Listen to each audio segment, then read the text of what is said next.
বাংলাদেশ শ্রমিক কল্যাণ ফেডারেশন বাগেরহাট জেলা শাখা দ্বিবার্ষিক সম্মেলনে সংগ্রামী সভাপতি শ্রমিক কল্যাণ ফেডারেশন বাগেরহাট জেলা শাখার সংগ্রামী সভাপতি জনাব মাওলানা আবুল কাশেম, প্রধান অতিথি, প্রধান বক্তা, বিশেষ অতিথি হিসাবে উপস্থিত আছেন প্রখ্যাত শ্রমিক নেতা, খুলনা অঞ্চলের খুলনা বিভাগের খুব পরিচিত মুখ জনাব গোলাপ রসুল, অন্যান্য নেতৃবৃন্দ, প্রিয় শ্রমিক ভাইয়েরা, আসসালামু আলাইকুম ওয়া রাহমাতুল্লাহি ওয়া বারাকাতুহু। সংগ্রামী বন্ধুগণ, আল কাসিম হাবিবুল্লাহ, শ্রমিকরা হচ্ছে আল্লাহর বন্ধু। আল্লাহর রাসূল বলেছিলেন, শ্রমিকদের গায়ের ঘাম মাটিতে পড়ার আগেই তাদের মজুরি দিয়ে দাও। কিন্তু এই আল্লাহর বন্ধুদের, আল্লাহর নবীর প্রিয় বন্ধুদের সাথে এই পৃথিবীব্যাপী কি ব্যবহার করা হয়েছে? বাংলাদেশে আজও পর্যন্ত শ্রমিকের অধিকার প্রতিষ্ঠিত হয়নি, শ্রমজীবী মানুষের মজুরি নির্ধারণ করা হয়নি, তাদের ছেলে মেয়েদের শিক্ষা ব্যবস্থা আলাদাভাবে শিক্ষা ব্যবস্থার কোনো সুযোগ সুবিধা দেওয়া হয়নি, হাসপাতাল আলাদাভাবে পৃথকভাবে হাসপাতাল প্রতিষ্ঠিত হয়নি, শ্রমিকদেরকে উস্কানি দেওয়া হয় মালিকদের বিরুদ্ধে যুদ্ধ ঘোষণা করার। শ্রমিক মালিক ভাই ভাই, ইসলাম স্পষ্ট করে বলেছে শ্রমিকদের সাথে মালিকের সম্পর্ক থাকবে বন্ধুর সম্পর্ক, সুন্দর সম্পর্ক। কিন্তু এক শ্রেণীর নেতৃবৃন্দ শ্রমিকদের রক্ত নিয়ে হোলি খেলে, তাদেরকে আন্দোলনের জন্য ঝাঁপিয়ে পড়তে বলে, অধিকার আদায়ের নামে স্লোগান দেওয়া হয়। কিন্তু এক সময়ে যে চরিত্রহীন ওই নেতৃত্ব মালিকদের সাথে সমঝোতা করে রাতের আধারে কোটি কোটি টাকা লেনদেন করে নিজের ভাগ্যের পরিবর্তন করে, কিন্তু শ্রমিকদের ভাগ্যের কোনো পরিবর্তন হয় না। আমরা লক্ষ্য করেছি শ্রমিকদের রক্ত নিয়ে হলিকেরা তারা মন্ত্রী হয়েছে, তারাও শ্রমিকদের অধিকার বাস্তবায়ন করতে পারেনি। যে শ্রমিকরা না হলে আমাদের সুল চালা হতো না, শ্রমিক না হলে যে চেয়ারটিতে বসি ওই চেয়ারটি হতো না, শ্রমিক না হলে বিল্ডিং এর দিকে তাকিয়ে যেটা আমরা অনেক তালা করি ওই বিল্ডিং গুলো হতো না। এই সভ্যতার অর্ধেক অংশের বেশি যে শ্রমিকদের ভূমিকায় হয়েছে, সেই শ্রমিকদের আজকে দুঃখের মধ্যে জীবনযাপন করতে হয়, সুখ তাদের কপালে জোটে না। এই শ্রমিকদের অধিকার প্রতিষ্ঠা করার জন্যই শ্রমিক কল্যাণ ফেডারেশনের জন্ম হয়েছে। সংগ্রামী বন্ধুগণ, এজন্য শ্রমিক কল্যাণ ফেডারেশন এটা বিশ্বাস করে যদি দেশের শ্রমিকদের অধিকার প্রতিষ্ঠা করতে হয় তাহলে ইসলাম প্রতিষ্ঠা করতে হবে, ইসলামী শ্রমজীবী প্রতিষ্ঠা করতে হলে ইসলাম প্রতিষ্ঠা করতে হবে, শ্রমজীবী মানুষের অধিকার প্রতিষ্ঠা করতে গেলে ইসলামী রাষ্ট্র প্রতিষ্ঠা করতে হবে। একটি কল্যাণ রাষ্ট্র ছাড়া কখনোই শ্রমিকদের অধিকার প্রতিষ্ঠিত হবে না। শ্রমিক কল্যাণ ফেডারেশন শ্রমিকদের কল্যাণে প্রতিষ্ঠিত হয়েছে। শ্রমিক কল্যাণ ফেডারেশন বাংলাদেশে একটি কল্যাণ রাষ্ট্র প্রতিষ্ঠার মধ্য দিয়ে শ্রমজীবী মানুষের অধিকার প্রতিষ্ঠা করার জন্য প্রতিষ্ঠিত হয়েছে। সংগ্রামী বন্ধুগণ, তাই আমি আপনাদের কাছে আহ্বান জানাতে চাই, আসুন আমরা ওই শ্রমজীবী মানুষের পাশে যাই, মানবী আবেদন করি, সুন্দর আচরণের মধ্য দিয়ে তাদেরকে মূল্যায়নের মধ্য দিয়ে ওই ভেলা রিক্সাওয়ালা, ওই মিল শ্রমিক, ওই মাটি কাটা শ্রমিক, ধান কাটা শ্রমিক, যারা শ্রমিক সমাজ আছে তাদেরকে কেউ একটু সুন্দরভাবে সালাম দেয় না, তাদেরকে বাড়ি দাওয়াত করে খাওয়ায় না, এমনকি কাজের মহিলাকেও সুপাচারে বস্ত্র দেওয়া হয় না, তাদেরকে সুন্দর প্লেটে খেতে দেওয়া হয় না। আমরা তাদেরকে মূল্যায়ন করব, তাদেরকে মূল্যায়ন করব, তাদের পাশে যাব, তাদেরকে সালাম দেব, তাদের মনের শুনবো, তাদের মনের সুখ দুঃখের ভাগী হব, তাদের পাশে নিয়ে আমরা আন্দোলন করে তুলব, যে আন্দোলন আগামীতে একটি ইসলামী বিপ্লবের রূপ নেবে এবং কল্যাণ রাষ্ট্র প্রতিষ্ঠায় দারুণ ভূমিকা রাখবে। বন্ধুগণ, এই জন্য আমাদেরকে দাওয়াতি কাজ করতে হবে। আমাদেরকে এলাকায় এলাকায় শ্রমজীবী মানুষের সংগঠন কায়েম করে ইসলামী কল্যাণ রাষ্ট্র প্রতিষ্ঠার জন্য ভূমিকা রাখতে হবে। সংগ্রামী বন্ধুগণ, আসুন আজকে যে শ্রমজীবী মানুষ এই সভ্যতার ভাগী, সেই শ্রমজীবী মানুষের পাশে আমরা দাঁড়াই, সংগঠন করি, দাওয়াতি কাজ করি, সংগঠনকে শক্তিশালী করি, তাদেরকে ভালোবাসি। এক সময় দেখা যাবে এই অসহায় শ্রমজীবী মানুষগুলো ইসলামের ছায়াতলে আসবে, ইসলামের পতাকা তলে আসবে।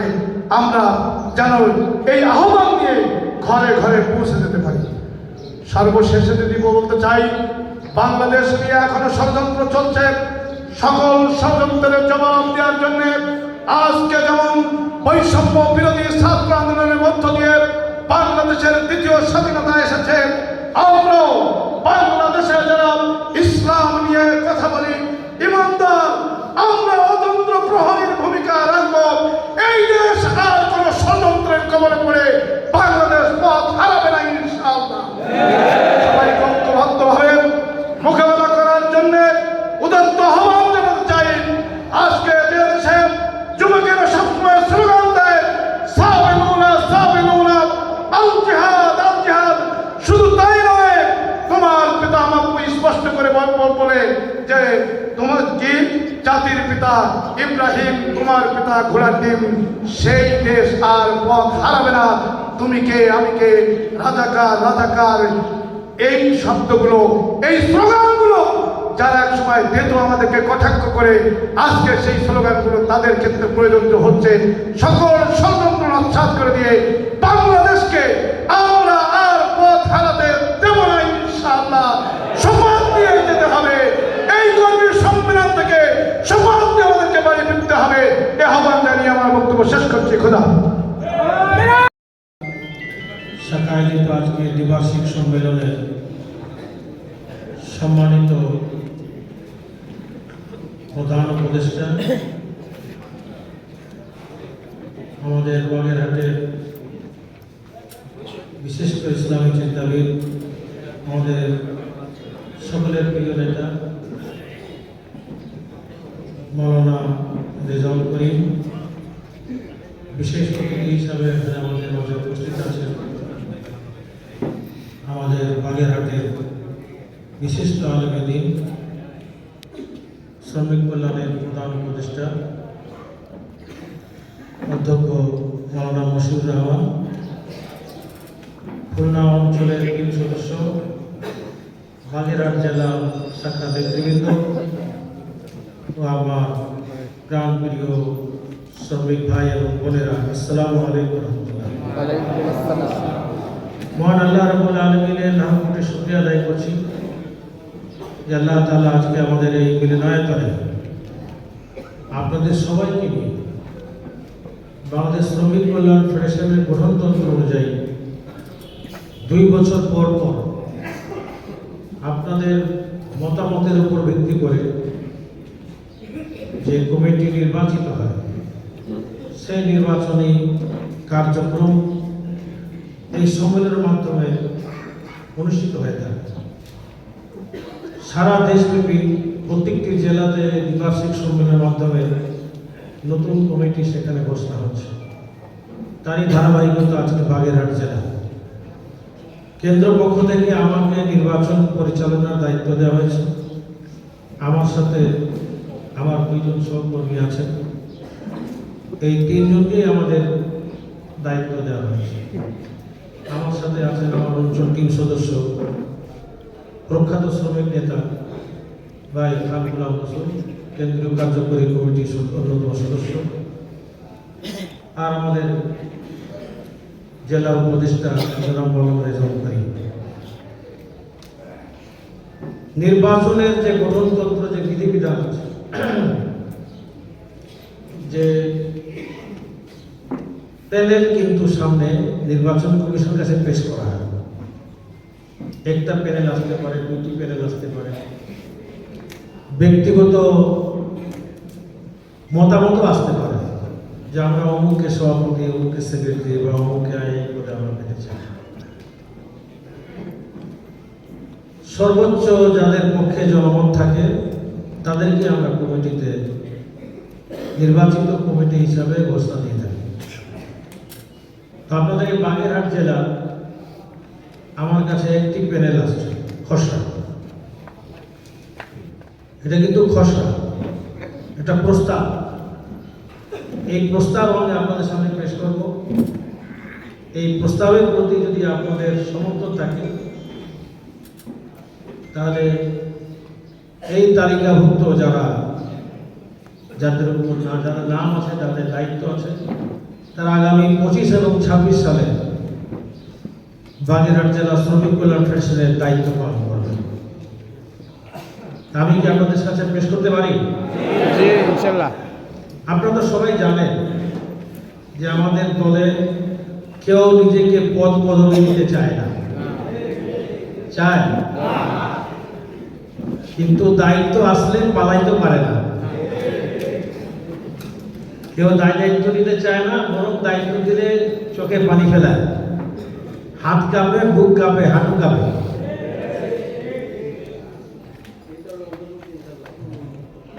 আপনারা কেউ নিতে রাজি আছেন? কেউ নিতে রাজি নেই, কিন্তু অন্য দলে চেয়ার ভাঙা ভাঙা, তাই না? আলহামদুলিল্লাহ, এটি হলো ইসলামী আদর্শ। আল্লাহর কাছে জবাবদেহি, জনগণের জবাবদেহি, এটা আসামি কানুরা কেউ উঠতে চায় না। তো আমি আপনাদের কাছে খসড়া যেটা আসছে আমার কাছে সেটা আমি নাম পেশ করছি। বিসমিল্লাহির রহমানির রহিম। এটা 2025 এবং 2026 সালের জন্য। সভাপতি হিসাবে আমার কাছে প্রস্তাব আসছে জনাব মৌলানা আবুল কাসেম। সহসভাপতি হিসাবে প্রস্তাব আসছে মাস্টার মুস্তাফিজুর রহমান ফকিরা। সাধারণ সম্পাদক হিসাবে প্রস্তাব আসছে অধ্যাপক মোহাম্মদ শহীদুল ইসলাম। সহ সাধারণ সম্পাদক হিসাবে আমার কাছে নাম আসছে মোহাম্মদ রবিউল ইসলাম সদর থানা। সাংগঠনিক সম্পাদক হিসাবে আমার কাছে নাম আসছে আব্দুল মান্নান। কোষাধ্যক্ষ হিসাবে আমার কাছে নাম আসছে সাদেক হুসাইন। দপ্তর সম্পাদক হিসাবে হুমায়ুন কবির। ট্রেড ইউনিয়ন সম্পাদক হিসাবে আমার কাছে নাম আসছে আব্দুল খালেক। প্রচার সম্পাদক হিসাবে মোহাম্মদ ইব্রাহিম হুসাইন। শিক্ষা ও প্রশিক্ষণ সম্পাদক হিসাবে মৌলানা এনায়েত আলী। পাঠাগার প্রকাশনা সম্পাদক হিসাবে আবুল হাসান। ক্রীড়া ও সাংস্কৃতিক সম্পাদক হিসাবে জনাব সরওয়ার হোসেন বাদল শরণখোলা। আইন আদালত সম্পাদক জনাব তরিকুল ইসলাম সদর। সাহায্য পুনর্বাসন সম্পাদক জনাব বিলাল হোসেন পৌরসভা।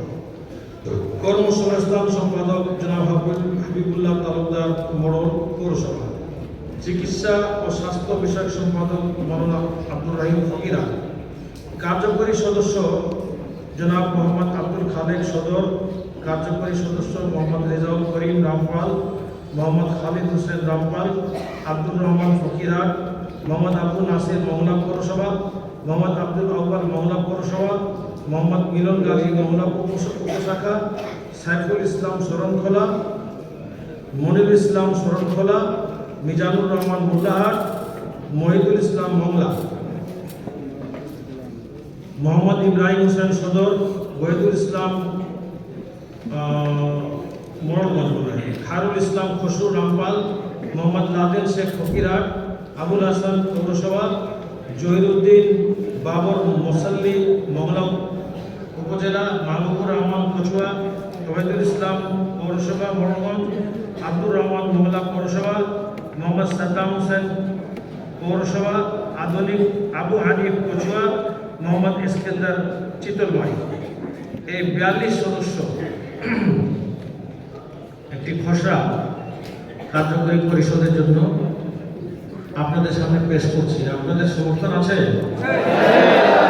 নারে তাকবীর, নারায়ে তাকবীর। আলহামদুলিল্লাহ।